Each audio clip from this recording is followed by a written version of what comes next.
Hi, everyone, and welcome to this online version of Nature Journaling North Grenville. This is a community program that I've been running here in North Grenville, Ontario, off and on since roughly 2023.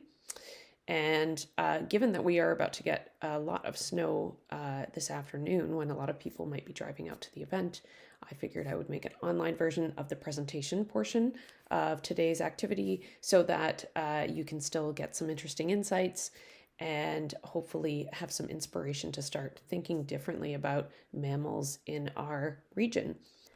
Today's presentation is called Mammal Mischief, and this is going to be focusing on a handful of different mammal groups. And today's presentation is put together by Nature Journaling North Grenville, which is just a community organization that I've put together. I'm your facilitator, Meredith Luce, and this program is also supported through generous funding from Community Futures Grenville, through whom we have a grant in partnership with the Kemptville campus. So first of all, welcome. We're going to look at these unique physical characteristics of a few different mammal groups. Observing morphology, or those physical characteristics, physical features of different species, can provide some clues to help us understand behaviors and habitat.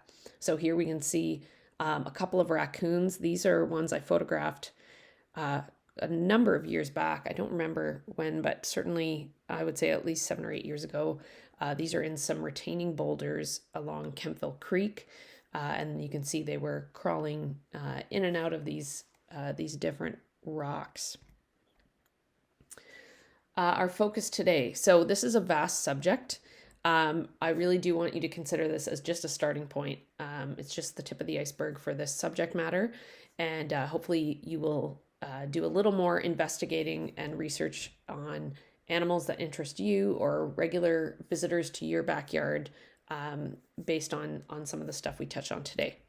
So I will be focusing primarily on skulls, including the position of the eye or orbit area, the jaw shape, which includes the length of the jaw, the width of the jaw, that sort of thing, and then teeth. So looking at the type of teeth, how many there are, and how they kind of connect together, a bit of the bite structure as well. We're going to look at feet and paws, and this includes looking at the dexterity of the foot, sensitivity, so the presence of hairs, of a paw pad, how big that pad is, claw shape and length. And then we'll look at skeletons a little bit as well, and their general shape, so the length of the spine, the posture of the animal, and whether or not it has a tail and what that tail looks like. And the feet and paws as well as skeleton will kind of both touch on the walking gait and how that animal rests on its feet. So whether it's on its toes or whether it's more flat-footed. The other thing I really want to focus on today, I'm not going to get into depth on it, but we'll go over a little bit at the beginning, and then I have some reading resources at the end on this subject, is this idea of pests versus pets. So there are many species that we have a lot of prejudices against. A lot of these are based in anecdotes, in folklore and legends, storytelling throughout history. And I want us to just consider how an animal's morphology or physical characteristics might relate to our relationship with them. So sometimes this can be positive, thinking about how we praise our pets for certain qualities, certain strengths, but then they can be features that we might fear in wild animals as well. So just something to consider in that respect. And you can see here I've got this a picture. This is a picture of a coyote taken on the Kemptville campus. And we do have coyotes here in Kemptville. There's a lot of, I think, a lot of concern around that, particularly for pet owners. I've been spending some time over the last year trying to look at and photograph coyote scat as a way to see what these animals are eating in this particular population. And you'd be surprised to know that they are actually eating quite a bit of fruit, and even Halloween pumpkins.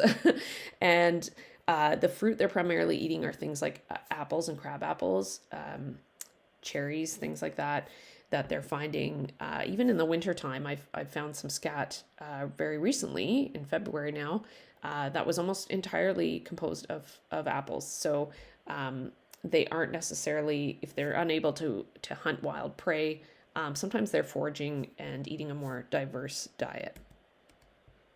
So here we have 4 different mammal groups represented. We have canids here with the coyote on the left. We have a bobcat, which is a feline. We have a fisher, which is part of the mustelid group, the weasel family. And then we have rats here eating some garbage, and they represent the rodent group.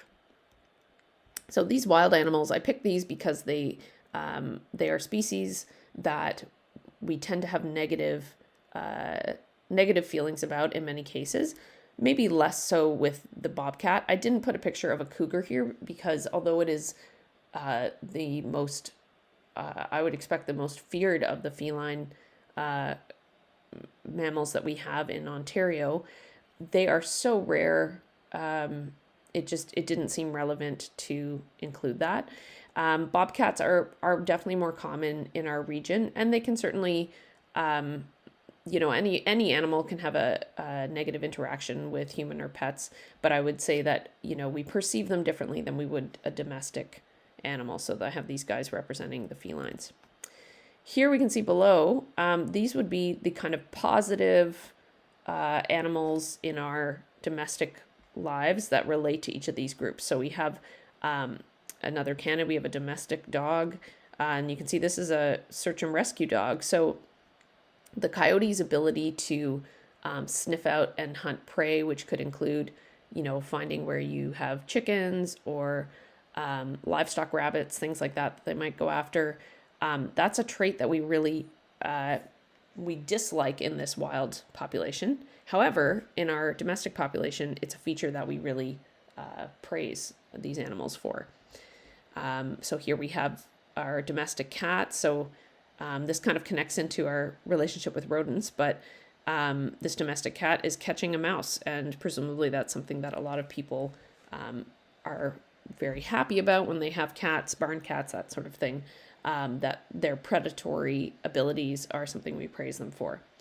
Here we have a pet ferret, so very closely related in this weasel family, and they can be mischievous, they can bite, they also have sharp teeth, they move very similarly, and we have some mustelids as pets and others that we feel very differently about.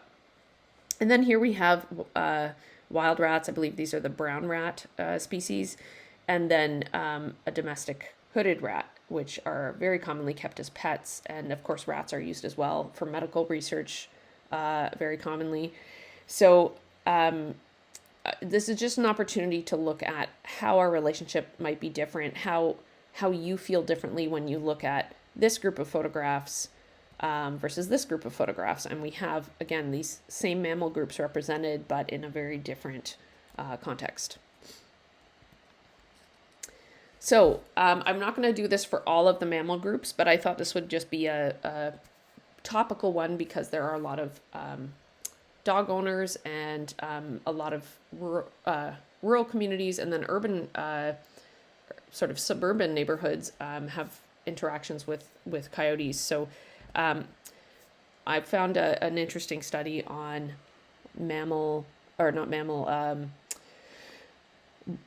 animal-related deaths and injuries in the United States over a period of a number of years in recent history, and I thought this was a good area of focus to kind of give us a snapshot of some of our misconceptions about wildlife danger versus domestic animal danger. So we have an estimated 4.5 million blank bites occur each year in the U.S. So which species, I should say, is the culprit of this large number of negative interactions? Okay, the answer is dogs. So, although we are constantly speaking negatively about coyotes, we love our pets, dog bites are actually exponentially greater than coyote or wolf bites. So, this study of animal related injuries and deaths of humans in the US noted there is a steady increase in these incidents. And with dogs in particular, domestic dogs contributing greatly to this increase following the COVID-19 pandemic. So I thought this was an interesting point, which I'll get to the takeaways in a minute, but something to reflect on as well. We have these 4.5 million dog bites, and then we have roughly, it says approximately 3,000 non-fatal adverse encounters and fewer than 5 deaths occur annually in the US due to wild mammal encounters. And that doesn't include small rodents and bats. But, even if this number was just coyotes, which it is not, it relates to other wild mammals, that is such a small number compared to the 4.5 million dog bites. So that's just something to reflect on in terms of sort of statistical incidences of these events. So what's the moral here? Although we fear coyotes more as a society and on average, I'm making a generalization here, but, I would say, I'm saying it with a good bit of confidence, the canids that we bring into our homes are statistically a greater risk to our health and safety. But the important takeaway here is that as we increase animal encounters, whether it's repeat interactions with a pet dog, whether it's, housing development encroaching on habitat, those animals, those coyotes are sticking around because this is where they live, whether or not there's a house built there or not. That's going to increase that interaction occurrence.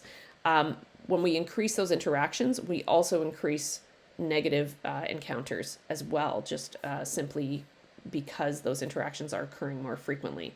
So that's just something to reflect on.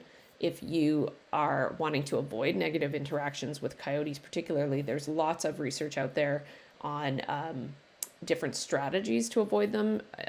There's methods. Actually, it's in one of the books I recommend at the end of the presentation called Pests. And the author of that book discusses the fact that there's a strategy called hazing, and this is sometimes used as well for bears. But the idea is that you make a lot of noise, flashing lights, make a commotion, and it can help to give the animal a negative memory of their interaction with a human or just crossing paths with a human.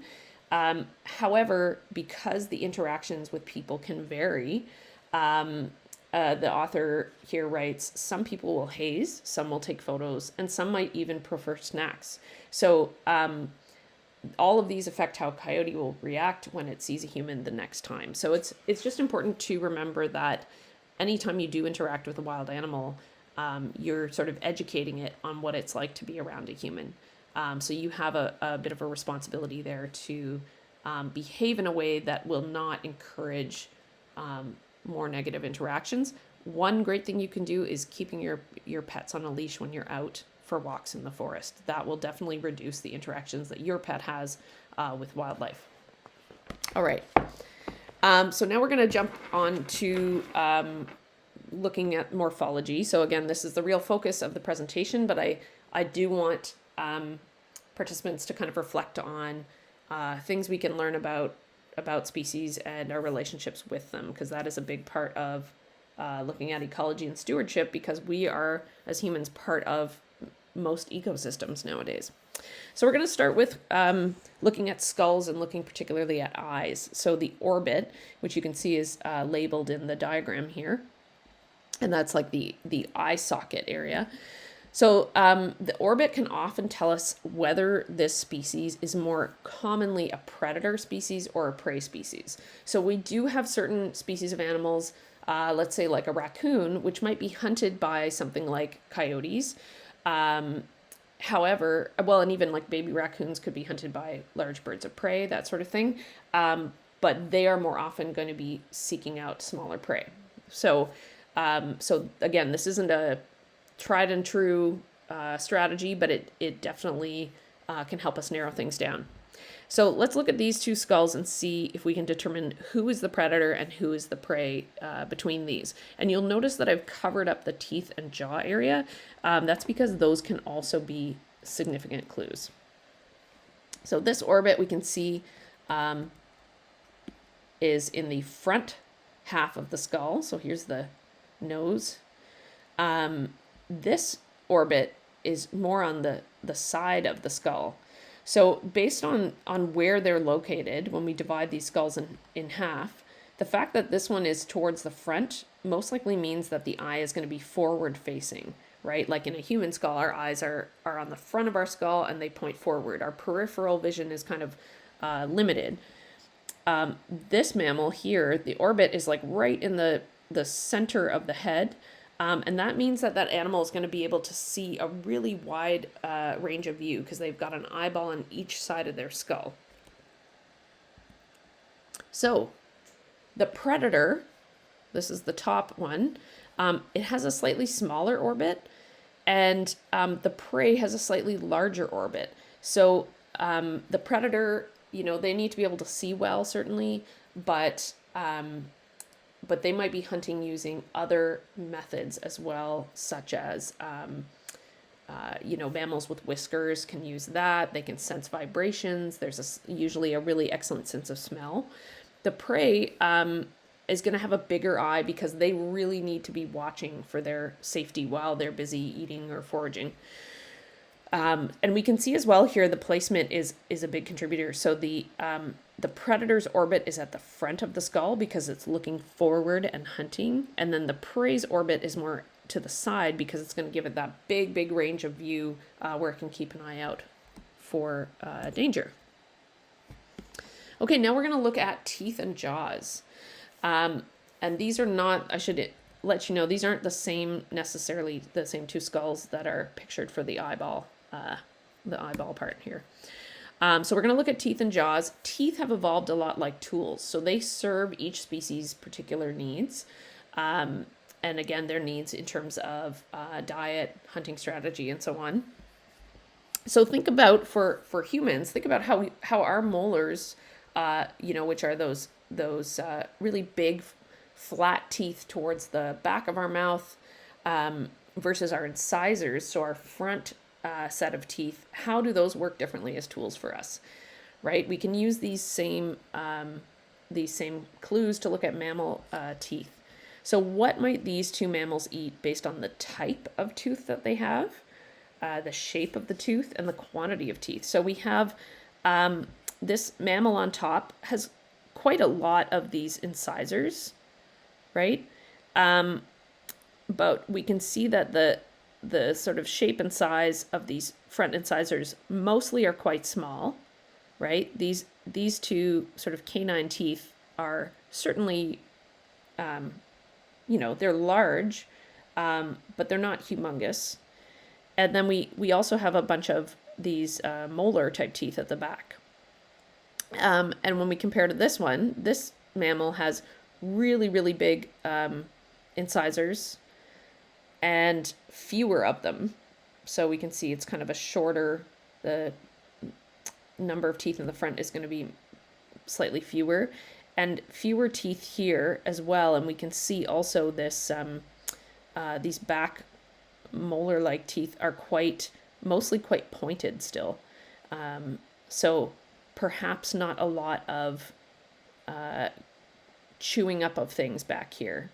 This is kind of the area where the focus is.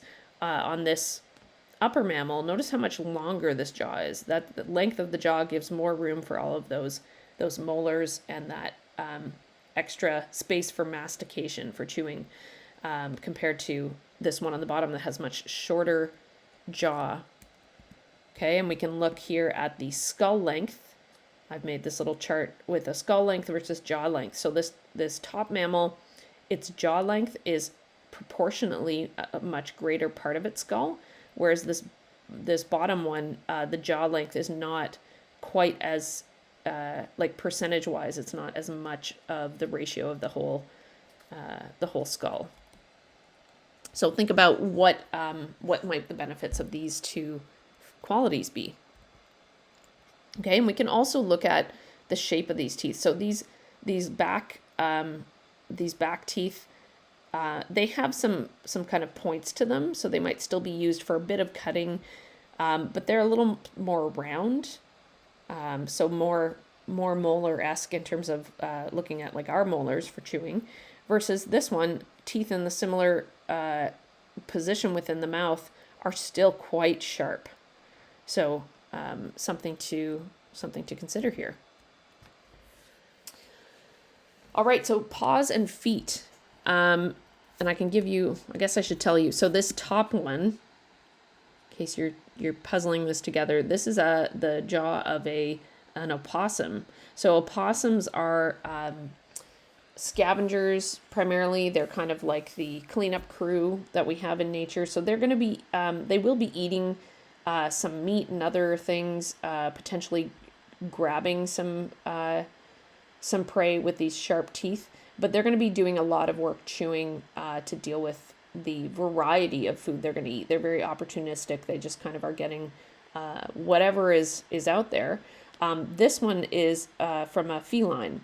So we have a species that's primarily hunting, and it's hunting live prey. So it's going to need really big, strong teeth, a strong jaw to catch and keep that prey and kill it before eating it. Okay, paws and feet.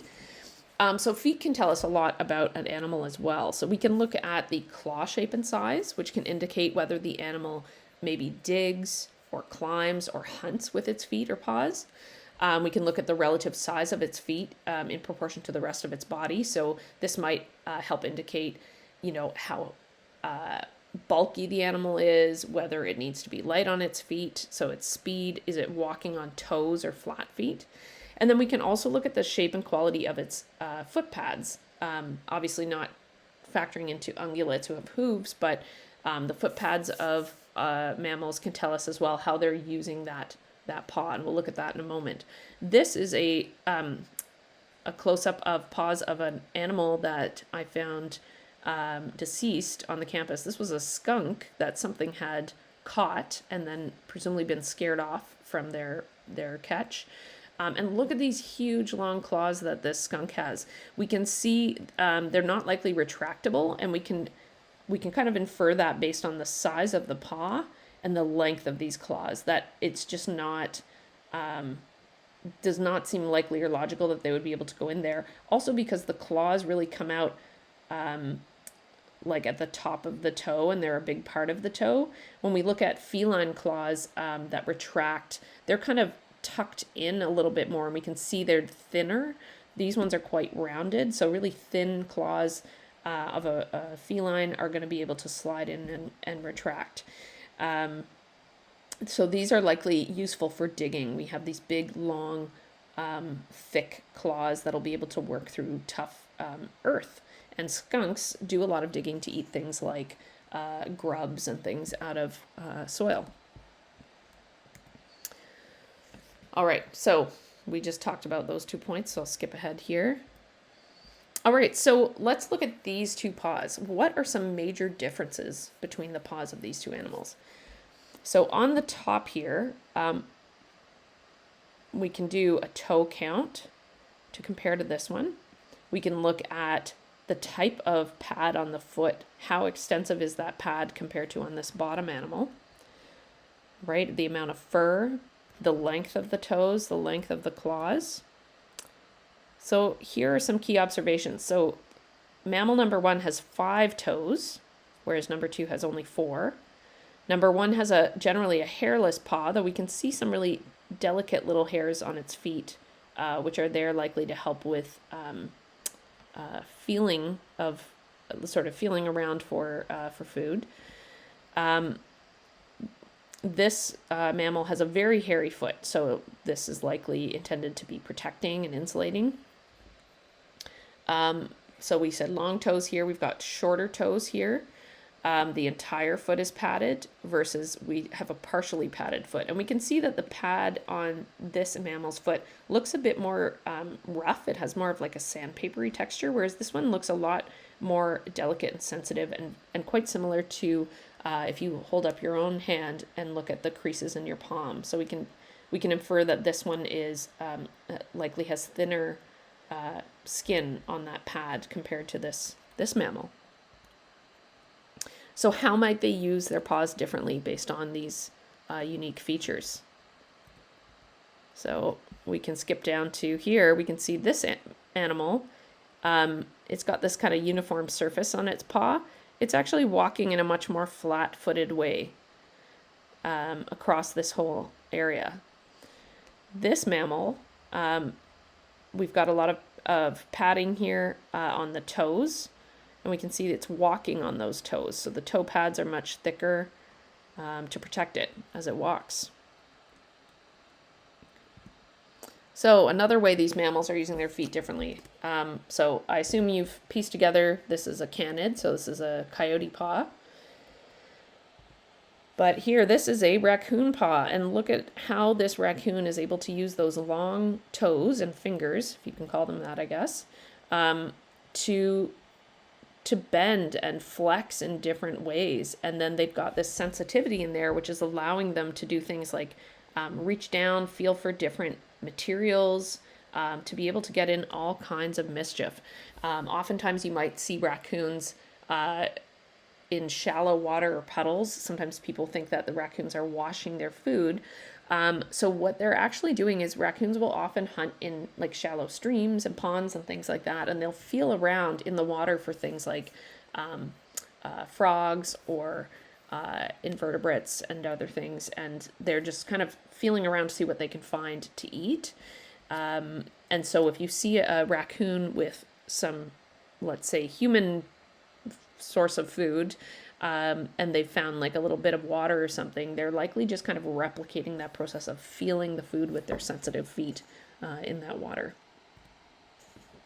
All right, what are some unique features of this mammal's feet? We have some really big, wide, paddle-like feet here, and then a longer, narrower foot with some interesting structures here on the base of the foot. So how is this foot used much differently from the other ones we've looked at? So we also have some big, thick claws here, and relative to the size of the toes, these claws are quite humongous.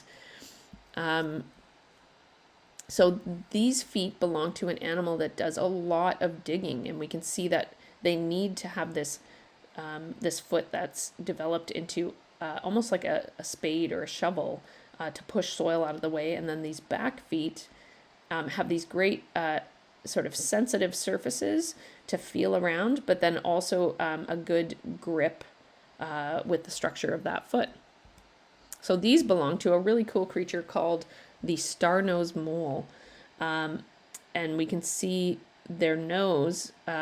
We're not covering noses today, but this is a particularly amazing nose. Has all these little lobes on it to help this mammal find its way around in the earth, smell and feel for prey and feel vibrations. Really fascinating. And there's a book I'll recommend at the end of this for learning about this group of mammals. All right, so now we're going to look at skeletal structure. So what can we learn from an animal's posture and footing?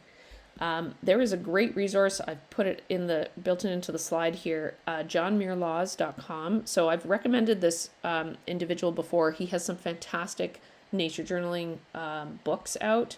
He also has hundreds of tutorials on drawing different things from nature, and particularly different types of mammals. He's got fantastic videos on drawing these three different types of animals as well. And so these images are taken from his online resources. They're really valuable. So we can look at these three mammals. And so here, John Muir Laws has illustrated some of the significant muscle groups within the legs and necks, because it's going to show us a lot about how this animal moves, and it's going to show us the neck posture as well. So looking at these, and I did initially hide the antlers here. This is an ungulate. This is a deer, white-tailed deer.